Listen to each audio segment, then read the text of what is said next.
everyone, welcome back to the channel. My name is Tori if you're new here, and today I am showing you a prepper pantry tour.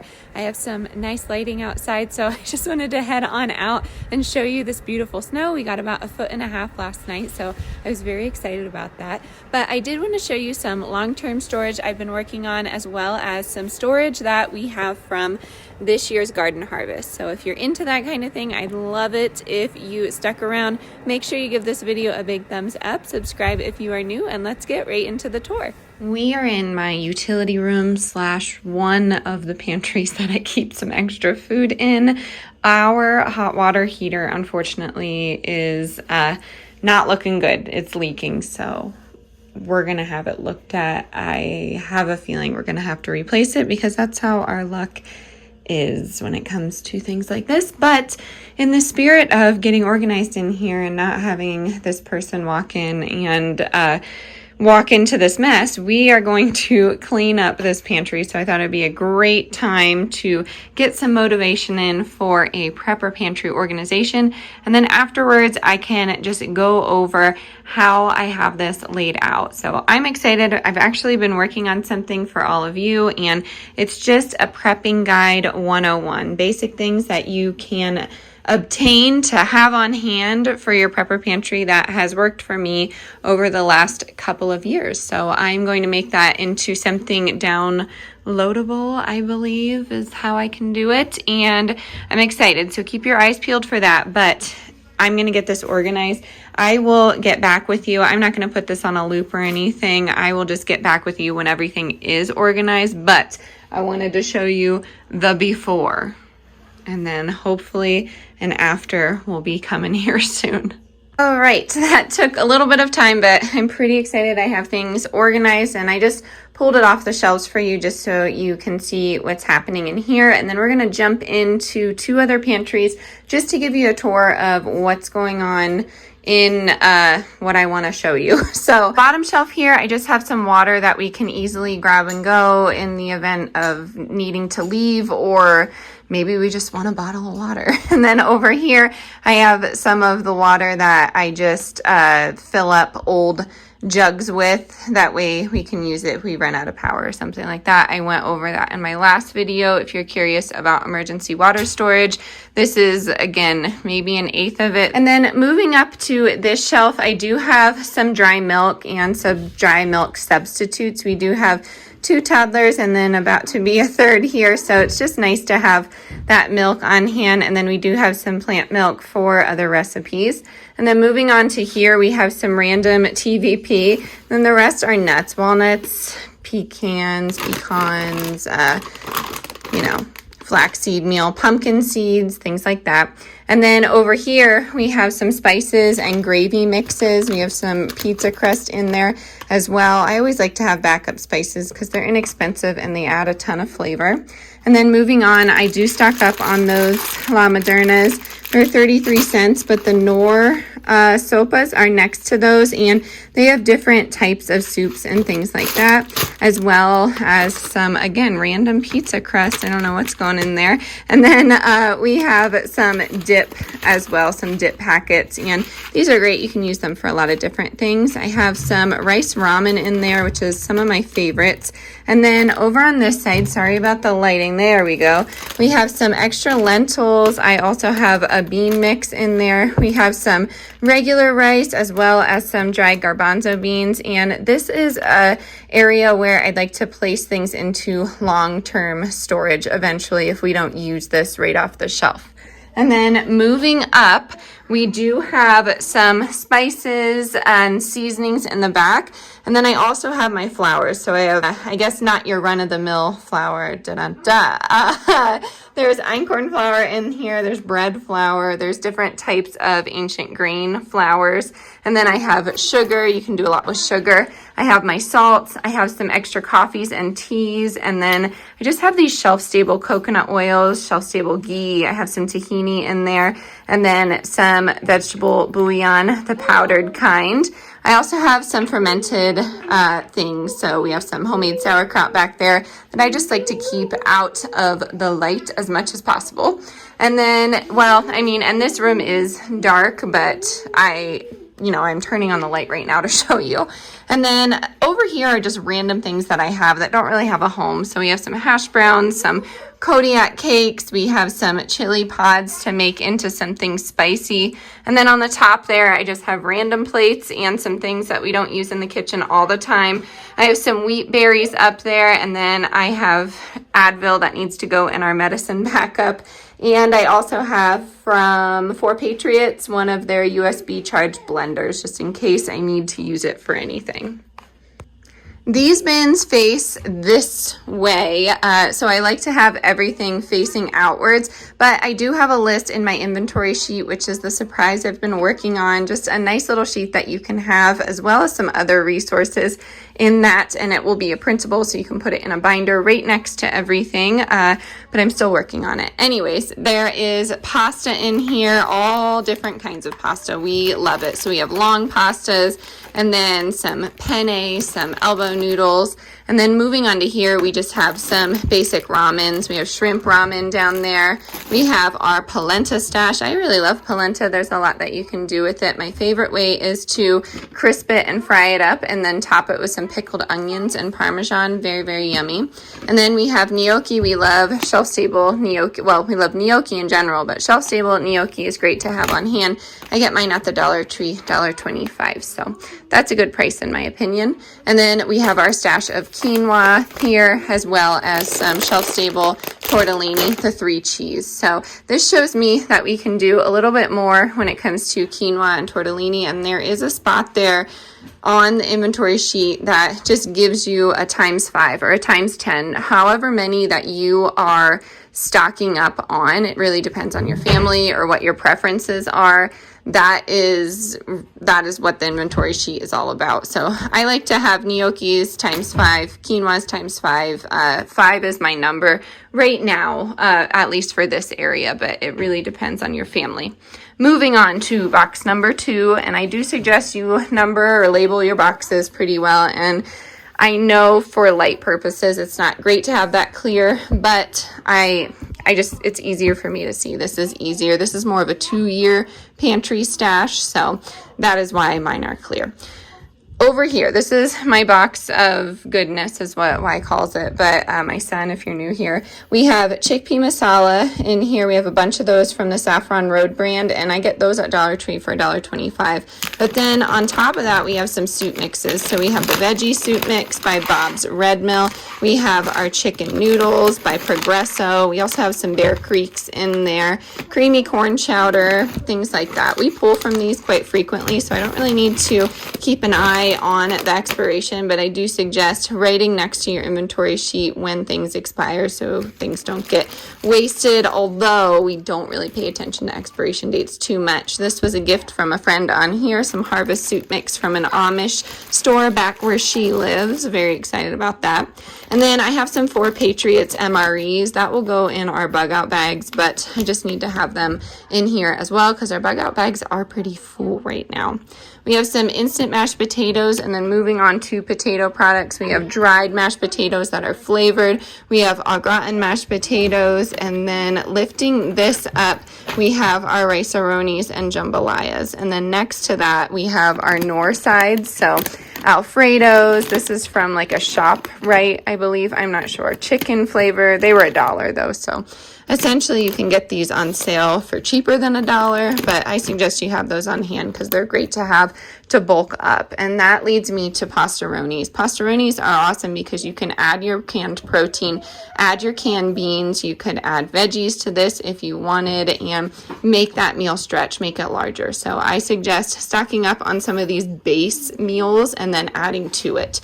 We also have the Great Value mac and cheeses, which are 44 cents right now. Sometimes they're 55 cents. You just have to, figure out which Walmart has the cheapest and if it's worth it to drive that far.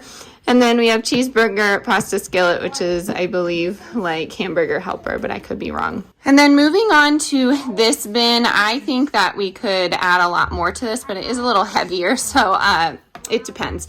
We have our canned tunas and canned chickens back there. We have canned jackfruit as well. I just like to have this on hand because sometimes I eat plant-based and it's a nice chicken substitute.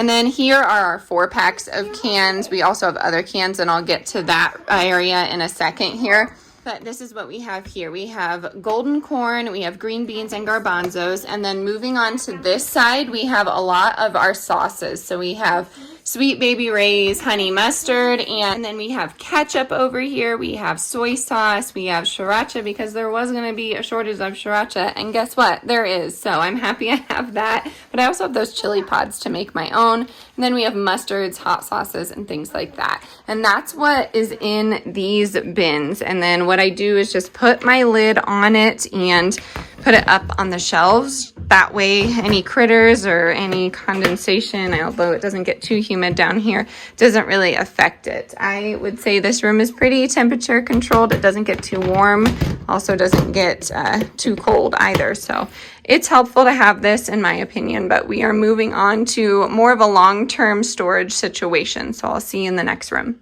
Here is another room, and I'm starting in the back, and this is more of our long-term storage in glass jars. So these are vacuum sealed rice and vacuum sealed sugar. With the rice, we have our oxygen absorber. Sugar, no, we do not. And then we have pinto beans, because that is that's the beans we eat the most, so that's what I like to have in long-term storage. Next to that, we have some sugar in Mylar bags, and next to that, we have some salt. As you can see, we have some waters in the back there. We have our camping gear and some of our bug out bags, and then on top, we have some fire starters. We have some random Advil, and then just some Dr. Bronner's soap, just in case we need something, because that's an 18-in-1 soap, and then some. You can do a lot with that. We have coconut oil there and some bath salts, sea salts. We have some activated charcoal in case of any sickness or poison, fingers crossed for that not to happen. And then we have some sleeping bags back there as well, and then some random snowboard gear. On top here, I have some jars as well as some homemade vanilla. I have some more activated charcoal, and then some plasticware. I really want to start stocking up on maybe some bamboo ware or a way to burn disposable plates without burning plastic, obviously. And then moving down here, we just have some of our can storage, and my idea in here is just storing things that we typically eat. And the thing is, when I first started prepping, I would prep whatever was on sale, and I feel like it didn't go to waste. I found an interesting way to cook it, but it wasn't our favorite recipe. So I started prepping things that we actually eat. So we have chili beans over there. We have our coconut melts. We have beets. We love beets. And then some French Tao green beans and some carrots. We have some refried pinto beans in there, as well as some chickpeas. And then we have some extra peanut butter. I'd like to store some more honey down here. I just have run out for the season. And then moving on to this area, we have our salsas and enchilada sauces right there. Chef Boyardee, this was an item, it was on sale, so I picked it up, but we don't typically eat it. I haven't had that since I was a kid, so we will see. Maybe my husband will enjoy it. But we do like canned soup, so we have some clam chowder there, we have some ham and bean, and then we have a ton of crushed tomatoes, diced tomatoes, because we cook a lot with tomato sauces. We also have our canned items upstairs, and I will show you that here in a second, but we do have things that are just easier. So we have our diced chili ready, tomatoes. I'd love to can some Rotel next season if we get a good bounty on some bell pepper, which we normally don't, so we'll see. And then we have tomato sauces here and canned pumpkin. And then on the bottom shelf, you guessed it, more tomato sauces. So we have marinaras right there in glass jars, some ragu. We have some curry simmer sauces as well as Alfredo. And then we have some more sauerkraut, artichokes, kimchi's back there, things like that. And then next to that are some of my dried soups. So these are soup mixes that I've made. All you need to do is add water and you're good to go. So these are nice to have on hand. There's chicken noodles and different types of curries and bean soups. So that's what we have going on in here. I try and utilize whatever space we have, and I don't want to overwhelm the spaces either. So I make sure everything is visually there for my husband and I, or my son, because he's old enough to grab things for me. But the inventory sheet would go in here as well. So we are going to head on upstairs and check out the canned items, and I will show you what I have going on up there. So if you're new here, you have not seen this, but a lot of my regular subscribers have seen this. This is something that we've been working on for a little bit. I finally got it organized, and these are meals and foods that we pull from throughout the week. So that is why it is upstairs. Some people like to keep their canned items in a cool and dark area, and I'd love to do that someday too, but this is a lot of what we are eating typically. So salsas, we have peaches in there for peach pie and turnovers. We have all of our sauces back there. We do have some vacuum sealed dry goods as well as some pickles. Over here we have our relish and some dried beans. I have random coconut flakes in there that I need to use. Over here we have some canned cabbage for halushkis and things like that. And then on the top we have some apple chutneys as well as some apple pie filling. And then that leads us down to the bottom section here, and that has just random things. So we have some more dried storage and salt. We have hemp seeds and honeys in here, as well as some extra sauces, more of the exotic sauces, so teriyaki and things like that. And then down here, I keep my receipts, but I do have some more dried storage from Nutstop when I worked with them. And then over on this area is just my dehydrator, just to keep it out of the way. I know that sounds silly, but it just visually looks better for me. And then over here, we have some of our canning items and some important things that we can just grab and go. But the canning items are helpful to have the extra lid and rings, because that leads us to this area over here. And I'm actively canning in the winter as well, so that's why I like to keep this on hand. It's become our little homeschool station as well. So my kids aren't there yet in age, but we still like to do some school every day and some art, of course. And then over here, we have some extra seeds. Now, in the event of an emergency, I like to keep all of my recipes up there. I pull from my Grange cookbooks all the time, so those are up and ready close to me. But I suggest keeping your favorite recipes in paper form and not digital, just so you have them just in case. You could print them out and put them in a binder as well. And then I have a lot of my seeds. I'm not able to start my seeds yet. Our last frost is going to be May the 11th, so I'm not there yet. And I like to start my seeds in some milk jugs, but I do have a few that I've been collecting. And then on that side, I do have my seed binder as well as the bottom. So that is all of our seeds that we collected from our seeds last year, because sometimes we grow heirloom, and then just some extra ones that I picked up on sale throughout the season. As well as over here, we do have a lot of our dried herbs, and this is my little medicinal apothecary. So I just have different items in there. If you look at my emergency playlist, I have all those videos linked in there. So if you're ever curious about what we grow to keep on hand for medicinal use, definitely check out that video. But we have little items too, and I tend to make these into salves and teas, and that's the best way for consumption for my family, but of course every family varies. And yeah, that is it. So I'm excited. I feel like everyone's going to tell you different things about your pantries, but I've gotten to a point where I'm pretty comfortable and confident in my pantry. I know what's in it. I know how much is in it, and really what we like, which is important, because at first I did not prep like that. You know, you're going to hear it's not big enough. You're going to hear it's too big. And I think what you need to keep in mind is whatever works for your family is best for your family. So I hope this was helpful. I wanted to give you an updated guide because I'm proud of this, and it took me a little bit to organize it, but I'm in my nesting mode of pregnancy. So I hope you enjoyed. Alrighty, my friends, that is going to do it for today's tour and video. I really hope you enjoyed this updated version of my prepper pantry and long-term food storage. Let me know in the comments down below what kind of setup you have. I hope you're excited for that new Prepper Pantry 101 inventory sheet I've been working on. I have to get my butt in gear. I'm excited to release it. It will be available on my website. Please don't forget, I do have the other channel up and running, so if you're missing any vlogs or any day in the lives or anything like that, maybe some pregnancy related content, that is over on that channel. Make sure you hit the subscribe button. Everything will be linked in the description box down below. Stay safe out there. As always, stay adventurous, stay creative. Bye everyone.